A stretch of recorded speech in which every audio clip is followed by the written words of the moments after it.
Well, it's been back to school week here in Queensland, and most of the country's students and teachers will be back at their desks by next week. At the same time, the Productivity Commission have released a report into education funding and whether it is working to help improve Australia's results. It confirms what most Australian families already know. Our school system is expensive and underperforming.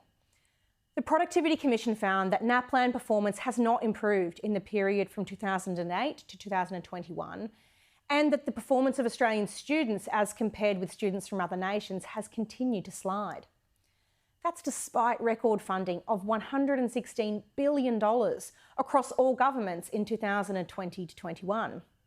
Now, we could talk for hours about how Labor want to make this a story about rising inequality, a chance to throw a few rocks at the private school oval, when in fact the data shows it's much more of a story about geography and culture.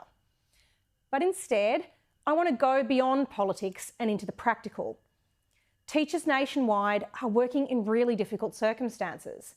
Much is said about classroom discipline, and that is important, but far less scrutiny is given to the harm that governments do by diverting the time that should be spent on class preparation and getting to know their students' needs to administrative tasks.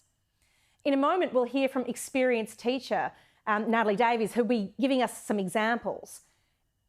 But it forces time-strapped teachers to cut corners on preparation and to download lesson preparation from low-credibility websites.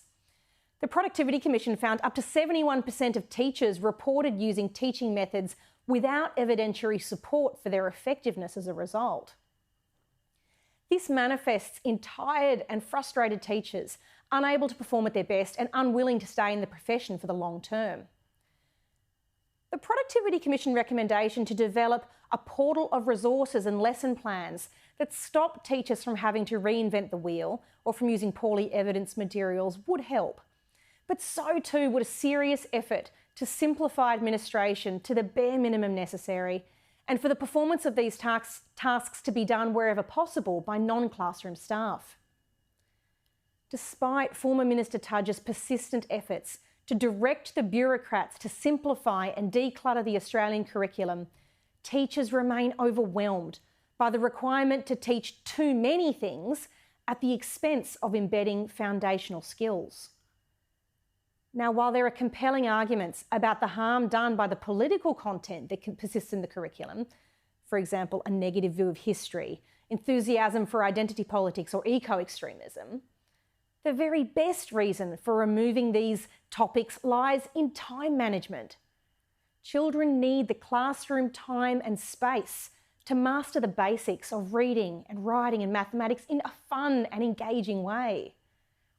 A crowded curriculum harms the most vulnerable students who, if they learn more slowly or if they're dealing with stresses in other parts of their life, fall through the cracks if they don't catch on immediately.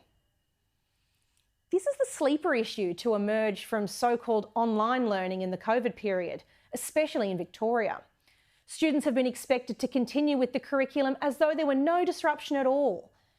Yet there have been no adjustments made to plug the gap caused by 9 months of effectively teaching yourself at home. Here's Minister Jason Clare's answer to that pressing problem. This year, I'll roll out more than $200 million across the country to schools to help them bounce back from some of the COVID impacts. That includes being able to invest money in psychologists, counsellors, school camps or excursions, the sort of practical things that the experts tell us will help here. Well, for some, a psychologist might help, but really, otherwise, excursions are nice, but how about we get the fundamentals right?